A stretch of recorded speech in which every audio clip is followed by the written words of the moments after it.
I'm really happy to be here because on this wonderful occasion. I have been a student achieving and getting prizes on this same stage. Today I am here as a chief guest speaking in front of you all. I could not explain that feel, you know. It's really happy. And I would like to thank all my teachers, my principal and my beloved brother Dr. J. Aravindan sir for giving me this opportunity to stand before you all and deliver this speech. Okay, so what is so special about this citation day? Every school they conduct a prize giving ceremony. அதாவது ஒரு sports டேன்னு ஒன்று conduct பண்ணி அன்றைக்கி price மட்டும் கொடுப்பாங்க, win பண்ண பசங்களுக்கு மட்டும் ப்ரைஸ் கொடுப்பாங்க. இங்கே அப்படி இல்லை, ஒவ்வொரு ஸ்டூடெண்ட்டுக்கும் என்ன டேலண்ட் இருக்குன்னு தெரிஞ்சு அதுக்கு அவங்களுக்கு ஏற்ற ப்ரைஸ் அவங்களுக்கு அவார்ட் பண்ணி அவங்களை என்கரேஜ் பண்ணி நெக்ஸ்ட் இயர் ஒரு வருஷம் அவங்க ஒரு ப்ரைஸ் வாங்குறாங்கன்னா அடுத்த வருஷம் அவங்க 10 ப்ரைஸ் வாங்குற அளவுக்கு அவங்களை என்கரேஜ் பண்ணுறதுக்கான ஈவெண்ட் தான் இது. ஆனுவல் டேன்ற ஈவெண்ட்டை விட சைட்டேஷன் டேன்றது அந்தளவுக்கு ஒரு இம்பார்ட்டண்ட்டான ஈவெண்ட்டு. நான் நினச்சேன் சரி சைட்டேஷன் டே மட்டும் தனியாக நடக்குது அப்படின்னு பார்த்தா, ஆனால் இங்கே சைட்டேஷன் டேன்ற பேரில் ஆனுவல் டேவையும் சேர்த்து நடத்திட்டு இருக்காங்க. இது உண்மையிலே நான் கூட எக்ஸ்பீரியன்ஸ் பண்ணதில்லை, ரொம்ப ஸ்பெஷலான day. Actually I am reliving my moments. அப்புறம் சாம்பியன் ஆஃப் சாம்பியன் அப்படின்ற ஒரு அவார்டு கொடுப்பாங்க இங்கே, who is an allrounder both in academics sports எல்லாத்துலேயும். சைட்டேஷன் டேன்னு ஒன்று இன்ட்ரடியூஸ் பண்ணதுலேருந்து அந்த அவார்டு எங்கள் ஸ்கூலில் நான் மட்டும் தான் எல்லா பேட்ச்லேயும் வாங்கியிருக்கேன். ஆனால் எனக்கு ரொம்ப கஷ்டமாக இருக்கும். ஏன்னா 3-4 பேருக்கு தான் மெயினான அவார்ட்ஸ் கொடுப்பாங்க, மற்றவங்களுக்கு சர்டிஃபிகேட் அந்த மாதிரி கொடுப்பாங்க. ஆனால் இந்த டைம் பார்க்கும்போது every student is getting an award. அவங்களோட டேலண்ட்ஸ்க்கு ஏற்ற மாதிரி அவங்க என்ன பண்ணியிருக்காங்க அப்படின்ட்டு டீச்சர் அவங்கள நோட் பண்ணி அவங்களுக்குன்னு ஒரு அவார்டு கொடுக்கறது ரொம்ப சந்தோஷமாக இருக்குது. எல்லாருமே ஸ்டேஜில் நின்று ப்ரைஸ் வாங்குறது பார்க்குறதுக்கு ரொம்ப ஹாப்பியாக இருக்குது. இப்போது யார்ப்பா நீ ஸ்டூடெண்ட் ஆச்சு என்ன ஸ்டேஜில் எல்லாம் பேசிகிட்டு இருக்க அப்படின்னு நீங்கள் கேட்கலாம். ஃபஸ்ட் ஸ்டாண்டர்ட்லேருந்து, அதாவது இந்த ஸ்கூல் ஆரம்பித்து விதை போட்டதுலேருந்து அந்த விதையோடு சேர்ந்து வளர்ந்தவங்க நாங்கள். இப்போ ஒரு பெரிய ஆலமரமாக இந்த ஸ்கூல் வளர்ந்துருக்கு.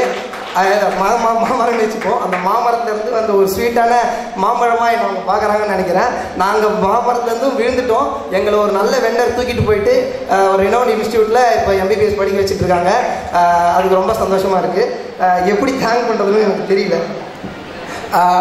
இப்போ ஃபஸ்ட்லேருந்து 12th வரைக்கும் நிறைய பேர் படிச்சிருப்பாங்களேப்பா, உனக்கு என்னப்பா அப்படி ஸ்பெஷல்னு கேட்டால், ஃபஸ்ட்டுலேருந்து 12th வரைக்கும் சீனியராக எல்லா கிளாஸ்லையும் இருந்தது நாங்கள் மட்டும்தான் எங்கள் ஸ்கூலில். அதாவது எங்கள் சார் நினச்சிருந்தாருன்னா டேரெக்டாக ஒரு மிடில் ஸ்கூல் இல்லை high school higher secondary start பண்ணியிருக்கலாம். ஆனால் ஃபஸ்ட் ஸ்டாண்டர்ட் ஆரம்பித்து நாங்கள் செகண்ட் போகிறப்ப செகண்டு, தேர்டு போகிறப்போ தேர்ட் அப்படின்னு 12th வரைக்கும் ஒவ்வொரு கிளாஸாக இன்க்ரீஸ் பண்ணிட்டு போனார். அவருக்கு ஃபஸ்ட் பேட்ச் ஆச்சாரியலேருந்து வெளியே வர்றது ஒரு பியூர் ஆச்சாரியனாக இருக்கணும். அவங்க ஆச்சாரியோட இனிஷியேட்டிவ்ஸ் எல்லாத்துலேயுமே இருந்தால் மட்டும்தான் அவங்களால ஆச்சாரியன்னு சொல்ல முடியும். அப்படிப்பட்ட ஒரு ஆச்சாரியன் வெளியே வரணுன்றதுக்காக அவர் எல்லாத்தையும் சாக்ரிஃபைஸ் பண்ணிட்டு எங்களுக்காக ஒவ்வொரு யாராக கொண்டு வந்தார். அதை பற்றி ரொம்ப பெருமையாக இருக்குது எனக்கு. அப்புறம் அதான் நீங்களே பார்த்துருப்பீங்க, எந்த ஸ்கூல்லையும் ஒரு சீஃப் மென்டர் இல்லை ஒரு மேனேஜிங் டைரக்டர் இவ்வளோ லவ் கேர் அண்ட் அஃபெக்ஷனோட சில்ட்ரனை ஹக் பண்ணி அவங்களோட விளையாடி இருக்கிற மாதிரி ஒரு ஆளை நீங்கள் பார்த்துக்க முடியாது. இப்போ நீங்கள் கூட நினைக்கலாம், எப்படிப்பா உங்கள் வீட்டில் விட்டாங்க ஃபஸ்ட்லேருந்து 12th வரைக்கும் இந்த ஸ்கூலில் படித்து நம்புறது அப்படின்னு கேட்கலாம். எங்கள் பேரண்ட்ஸே நிறைய பேர் கேட்டாங்க, புது ஸ்கூலாக இருக்கே நீங்கள் எப்படி நம்பி படிக்க வைக்கிறீங்க, இது வரைக்கும் ஒரு பேட்ச் கூட வெளியே வந்தது இல்லையா அப்படின்னு. ஆனால் எங்கள் டீச்சர்ஸையும் எங்கள் ஸ்டாஃப் அண்டு எங்கள் MD சாரோட லவ் அண்ட் கேரை புரிஞ்சிக்கிறதால தான் அவங்க இவ்வளோ நம்பிக்கையோடு எங்கள் பேரண்ட்ஸையும் இந்த ஸ்கூலில் படிக்க வச்சாங்க. அதுக்கான ரிசல்ட்டை தான் அவங்க முன்னால் நான் நின்றுட்டு இருக்கேன். அந்தளவுக்கு பாண்டேஜ் உங்களால் எந்த ஸ்கூல்லையும் பார்க்க முடியாது. உங்களுக்கு சொன்னால் புரியுமான்னு தெரியல, இங்கே இந்த ஸ்கூலில் இருந்து வாழ்ந்து பார்த்தா மட்டும்தான் அதை உங்களால் அனுபவிக்க முடியும். அதான் இப்போது பேரண்ட்ஸை கூப்பிட்டு எங்கள் ஸ்கூலில் உங்களுக்கு அது நடத்திருக்கான்னு தெரியல. நாங்கள் படித்தப்போ பாத பூஜை அப்படின்னு ஒன்று கண்டக்ட் பண்ணாங்க. நாங்கள் எங்கள் பேரண்ட்ஸ் காலை கழுவி விட்டு அவங்களுக்கு பூஜை பண்ணணும். அன்னைக்கு எங்கள் அம்மா கண்ணீர் விட்டு எழுதாங்க. எங்கள் அம்மாவை சந்தோஷத்தில் அப்படி எழுதி நான் இது வரைக்கும் பார்த்ததில்லை. அது என் ஸ்கூலிங் மூலமாக நடக்குன்றப்ப ஸ்கூலில் நான் என்ன ஸ்கூல்னால் சொல்ல முடியும், என்னோடய வீடு தான் இது. வீட்டை விட்டு பிரிஞ்சு போயிட்டோமேன்ற கஷ்டம் தான். நீங்களாம் சொல்லலாம், இப்போ உங்களை கேட்டானா உங்கள் ஜென்ரேஷனுக்கு உங்கள் ஸ்கூல் லைஃப் நல்லா இருந்துச்சா, காலேஜ் லைஃப்னா காலேஜ் தான் நல்லா என்ஜாய் பண்ணோம், ஸ்கூலில் ரொம்ப ஸ்ட்ரிக்ட் பண்ணு. ஆச்சாரியில் படித்த எந்த ஸ்டூடெண்ட்டாக இருந்தாலும் எப்பேற்பட்ட காலேஜ் போனாலும் ஸ்கூல் லைஃப் தான் பெஸ்ட்டுன்னு சொல்லுவான். நீங்கள் யார் வேணால் கேட்டுப்பாங்க. சரி, ஸ்கூலை பற்றி கொஞ்சம் பேசுவோம், ரொம்ப டைம் எடுத்துக்க மாட்டேன். இப்போ மார்னிங் ப்ரேயர்லேருந்து ஆரம்பிப்போம். மார்னிங் ப்ரேயர் நடக்கும்போது என்ன நடக்கும்னா, every batch first standard to 12th standard எந்த கிளாஸாக இருந்தாலும் நியூஸ் அப்புறம் திருக்குறள், அப்புறம் அமேசிங் ஃபேக்ட் அப்படின்னு ஒவ்வொரு ஸ்டூடெண்ட்டாக ஒரு வீக்குள்ளே அந்த பேட்சில் இருக்க எல்லா ஸ்டூடெண்ட்டுமே வந்து பேசுகிறாங்க. இது வந்து அவங்களோட லிங்குவிஸ்டிக் ஸ்கில்ஸ் அண்ட் லீடர்ஷிப் குவாலிட்டிஸை டெவலப் பண்ணுறதுக்காகவே எல்லாமே இன்டெரக்டாக தான் நடக்கும். இங்கே நம்மளால் புரிஞ்சிக்க முடியாது எதுக்கு இதெல்லாம் நடக்குதுன்னு. ஆனால் அட் எண்ட் ஆஃப் த டே நீங்கள் பார்த்தீங்கன்னா அந்த குழந்தை வேறு மாதிரி டெவலப் ஆகிருப்போம். மல்டிபிள் இன்டெலிஜென்ஸ்னு ஒரு சார்ட் இருக்குது, நீங்களாம் அதெல்லாம் பார்த்துருப்பீங்களான்னு தெரியல. விசுவல் ஸ்பேஷியல் இன்டெலிஜென்ஸ்லேருந்து பாடி கினெஸ்தெட்டிக், ஸ்பிரிச்சுவல் டு எல்லா லெவல்ஸுமே அது இருக்கும். ஒரு ஸ்டூடெண்ட் ஆர் சைல்டுக்கு என்ன தெரிஞ்சுக்கணுமோ அது எல்லாமே அந்த ஒரு சார்ட்லேயே அடங்கியிருக்கும். அதுக்கான இனிஷியேட்டிவ்ஸே எங்கள் சார் எல்லா விதமும் எடுத்திருக்காரு. ஆக்சுவலாக பாடி கினெஸ்தெட்டிக் இன்டெலிஜென்ஸ்லாம் நானே கொஞ்சம் பெட்டர். ஏன்னா எங்கள் ஸ்கூல்லேருந்து ஃபஸ்ட்டு ஸ்போர்ட்ஸில் போய் வெளியே வின் பண்ணுறது நான் தான். ஆனால் ஃபைன் ஆர்ட்ஸ் பார்த்தீங்கன்னா எனக்கு சுத்தமாக வரைய வராது. ஒரு டக்கு வரையணும்னா கொக்கு மாதிரி வரைஞ்சி வச்சுருப்பேன். ஆனால் என்னை ஹெல்ப் பண்ணி எங்கள் உதயகுமார் சார் வந்து வரைய வச்சு என்னை பயாலஜி குரூப் எடுக்க வச்சு அதுலேருந்து டாக்டர் ஆக்கி இன்றைக்கி முன்னாடி நிற்க வச்சிருக்காரு. அந்தளவுக்கு ஒரு ஸ்டூடெண்ட் எதை லேக் ஆகிறான் அப்படின்றத பார்த்து அதுக்கு individual attention in all fields ஆல்ரவுண்டராக கொண்டு வரது தான் ஆச்சரியா. ரொம்ப பேசுகிற நினைக்க வேணாம், உங்கள் குழந்தைங்க வளர்றதை வச்சு நீங்களே உணர்வீங்க. அப்புறம் எக்ஸாம்ஸ் வந்து பார்த்தீங்கன்னா இப்போது நிறைய காம்படிட்டிவ் எக்ஸாம்ஸ்லாம் வருது. National talent search exam, genius search exam அப்படின்லாம். மற்றபடி இப்போது இந்த 12th 10thலலாம் நிறைய பேர் நிறைய மார்க்ஸ் அப்படின்னு காட்டியிருப்பாங்க. ஆனால் இந்த எக்ஸாம் சைட் பார்த்தீங்கன்னா ஆச்சரியன்ஸ் தான் அதிகமாக இருப்பாங்க. ஆனால் அது நியூஸாக வெளியே அவ்வளோ பப்ளிஷ் ஆகிருக்காரு தவிர ஆச்சரியன்ஸ் அதிகமாக இருப்பாங்க. அதுக்கு அவங்க பேசிக்காகவே அசெட் எக்ஸாம், மேக்மில்லன் அப்படின்ற நிறைய எக்ஸாம் கண்டக்ட் பண்ணி அதுக்கு குழந்தைங்க ஸ்கில் டெவலப்மெண்ட் பண்ணி இப்படி வந்திருப்பாங்க. அதனால் இப்போ எம்பிபிஎஸ்க்கு நீட் வந்தது யாருக்கு எவ்வளோ கஷ்டமாக வேணா இருக்கலாம். ஆனால் ஆச்சரியன்ஸ் அது வர பிரசாதம், அழகாக அவங்க மட்டும் தட்டி தூக்கிட்டு போயிட்டே இருக்கலாம்.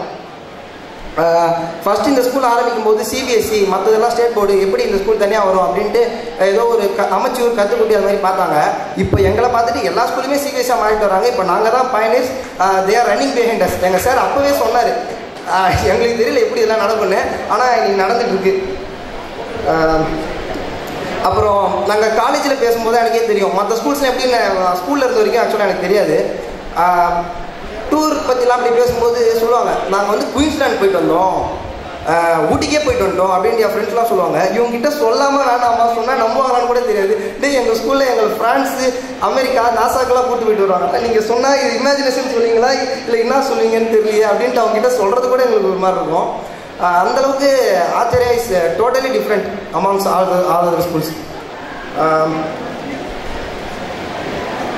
சரி, கோ எஜுகேஷன் பற்றி வருவோம்.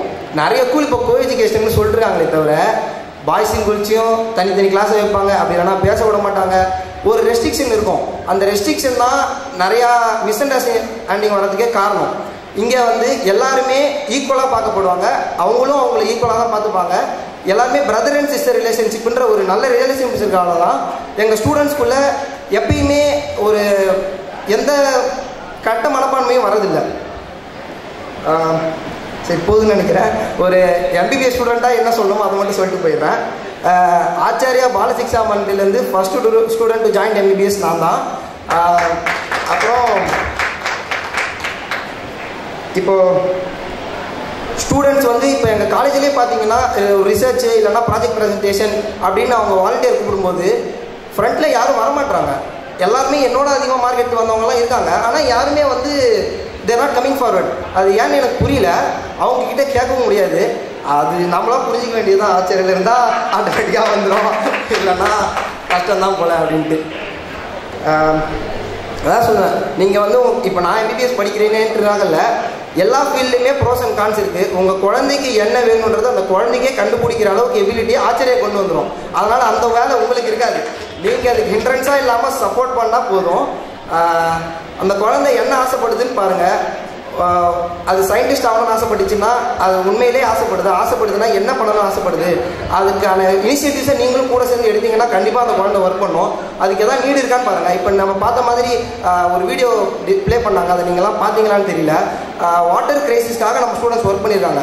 வேர் there is a need there is a வேன்னு சொல்லுவாங்க. ஒரு நீடுக்கான ரிசர்ச்சை நம்ம குழந்தைங்க கொண்டு வரும்போது கண்டிப்பாக அது சக்ஸஸாக தான் ஆகும். அன்னெசரியான நான் சயின்டிஸ்ட் ஆகணும்னு சொல்லிட்டு ஏதோ கண்டுபிடிச்சிருந்தோன்னா அது கண்டிப்பாக ஃபெயிலியர் தான். அந்த நீடையும் கொடுக்கறதுக்கு நம்மக்கிட்ட ஸ்கில் இருக்குது. வேறு என்ன சொல்கிறது, அவ்வளோதான். ரொம்ப சந்தோஷமாக இருக்குது. எல்லாருக்கும் ரொம்ப thanks. Thank you so much. Love you all.